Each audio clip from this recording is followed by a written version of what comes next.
বললুম যে মা আর বড়দিদি মুকুন্দপুরে শিব ঠাকুরের পিঠে গেছে। আর মেজো বাবা? ওই তাকেও সঙ্গে করে নিয়ে গেছে। আর অক্ষয়টারও পাত্তা নেই, কোথায় কোন আদারে বাদারে ঘুরে বেড়াচ্ছে, ফল টল কুড়োচ্ছে হয়তো। যাও যাও। অমন খিঁচোচ্ছ কেন গো বউ? একা হাতে সব সামলাতে হচ্ছে না? তোমার সঙ্গে গপ্প করার মতো সময় আমার আছে? ওই গরুটাকে অবধি খোটা দিয়ে গেল না কেউ, এখন আমাকে জাবনা দিতে হবে?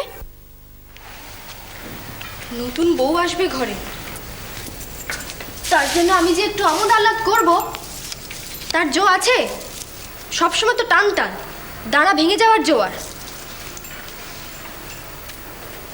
গদাইয়ের বউ আসবে, একদিনে মেঘ কাটলো। তোমাদের গো, বুঝলে, আমার নয়। কেন তুমি বাদ কেন? কপাল, এমনই কপাল করেছি। সকাল থেকে চাল গুঁড়ো করে রেখেছি আলপনা দেব বলে, সে ফুরসতটুকু এখনো জুটলো না। অয়, শুনলে তো, কেউ আর দাঁড়াতে দেবে?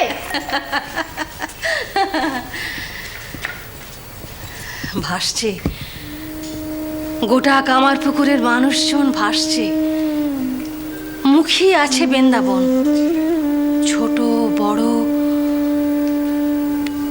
মেয়ে ছেলে বেটা ছেলে সবাই। আর আমার গদাই তো পাগল করা ছেলে।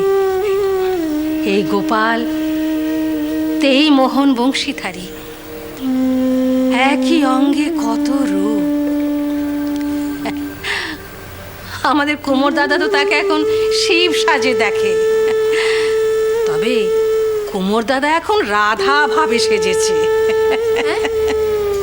এ আবার কি গো? হ্যাঁ গো, কুমোর দাদা রাধা? হ্যাঁ তাই। গদাই বউ নিয়ে আসছে, কামার পুকুর বয়ে গেছে। কি বয়ে গেছে? ওই নামে থাকিব আমি, ওই নামে থাকিব, কৃষ্ণ কলঙ্ক মেখে নিন্দার পসরা, হাসি মুখে বহিব আমি। কৃষ্ণ কলঙ্ক মেখে নিন্দার পসরা, হাসি মুখে বহিব। ছি ছি ছি ছি ছি ছি ছি ছি, তোমাদের কি আর কাঁকা করে জ্ঞান নেই গা? তোমরা তোমরা সবাই মিলে কলঙ্ক মাখবে কি? এই তোমাদের গোপাল জ্ঞান? কৃষ্ণ আমার কালো চোখেরও তারায়, কৃষ্ণ আমার কালো চোখেরও তারায়, কৃষ্ণ নয়ন তারায়, কৃষ্ণ নয়ন তারায়। এমনই হয় গো বউ, এমনই হয়। ভক্তির ভাব এমনই ধারা যে সে যখন উপচে পড়ে তখন আর কিছু করা যায় না। ভারী বৃষ্টি এসে যখন নদী পুকুর উপচে দেয়, সমস্ত গ্রাম এপাশ ওপাশ করে দেয়, তখন কি বলতে পারো কোন জল পুকুরের, কোন জল বৃষ্টির? না, হেউ তাই গো বউ, হেউ তাই। প্রাণের ঠাকুর, এক চোখে শ্যাম, এক চোখে গোপাল, এইরকম ভাবে শুধু 2, 3 শত ভাব, শুধু তাকে চাই, যেমন ভাবে হোক তাকে চাই, যেমন ভাবে হোক। ওই নামে থাকিব আমি, ওই নামে থাকিব,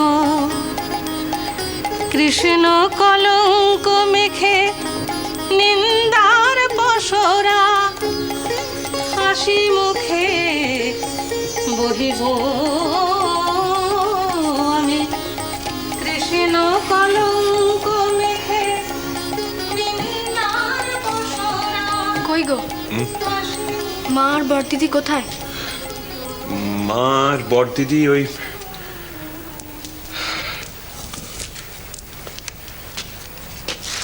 মুকুন্দপুরে গেছে। তা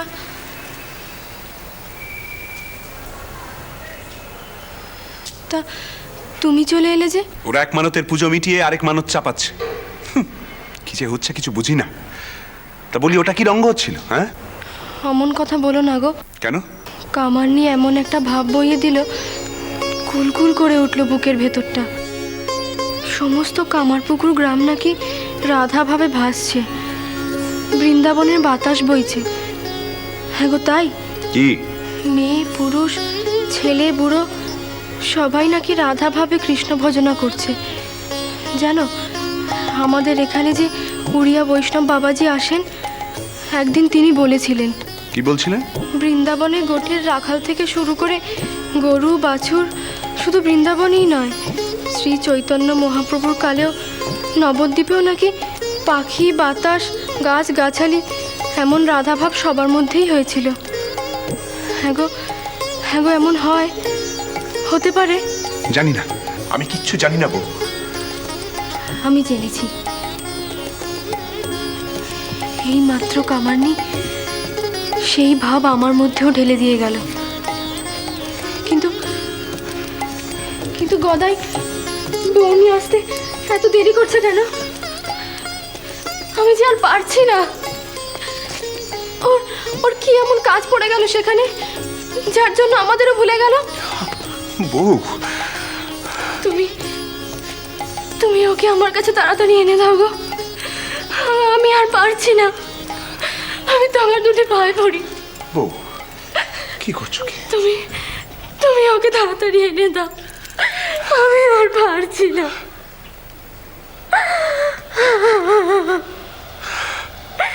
আর পারছি না। ও জামাই বলো, শুনি তোমার কলকাতার গপ্প। সেখানে নাকি রানীর মন্দিরে তুমি কত কি কাণ্ড ঘটিয়ে এসেছো। এই দেখো, সেসব কথা কেন? না না জামাই, বলো, আমরা শুনবো।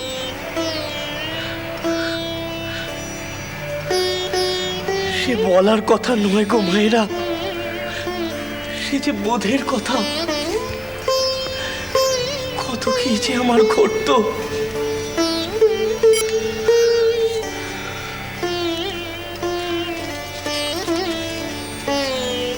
বোধের কথা বলো না আমাদের।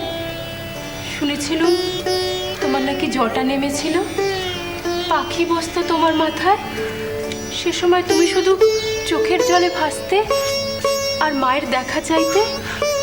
সেসব সত্যি নাকি গো? শ্রীরাম